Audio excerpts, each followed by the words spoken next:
Prince Harry and Meghan Markle have been branded royals for sale by a royal commentator. Duncan Larcombe made the extraordinary claim during an interview in which he said, "Harry and Meghan are royals, but they are royals for sale and there's no getting away from it." He went on to claim that is what is unacceptable to Buckingham Palace. Mr. Larcombe said, "In terms of the palace, that is what is unacceptable about their behavior." The author of Prince Harry, The Inside Story told Closer magazine the Duke and Duchess of Sussex were capitalizing on the monarchy, adding, "You're taking one of the most established brands and you're lining your pockets in the US with it. It's sad because he was so loved and the royal family work together and support each other. He is making a difference to people's lives, but he was before he left." The comments come as claims emerged Harry and Meghan will not visit the Queen at Balmoral in spite of being invited. A Balmoral insider told The Sun that royal staff had been told to expect the Duke and Duchess at the Queen's estate in Scotland.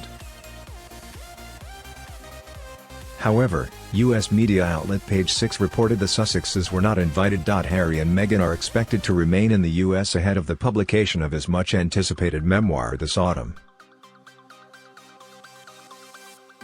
It was reported last week that the Queen had travelled to her private Scottish home for the start of her traditional summer break.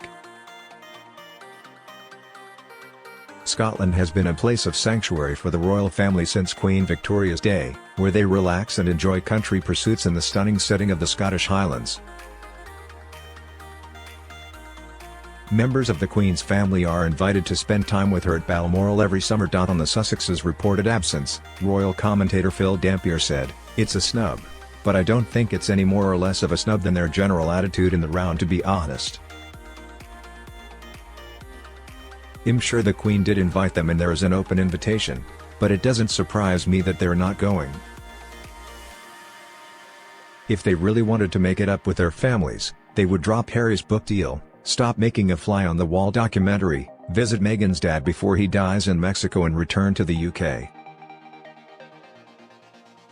He added there were all sorts of things Harry and Meghan could do but they were not doing them, which indicated they had made their bed and want to lie in it.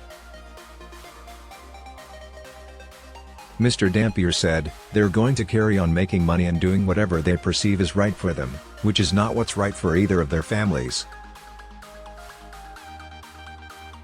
The claims came after Harry was granted permission to challenge a government decision in court over his security arrangements. Harry is challenging a decision to cease his police protection while he is in Britain, even if he covers the cost himself.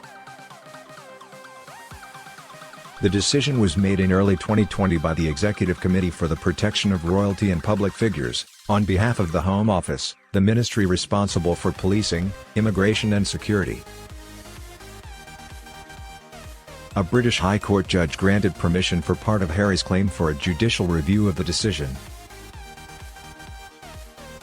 Meanwhile, Britons have voiced their approval at Harry making a royal return, arguing he is part of the family.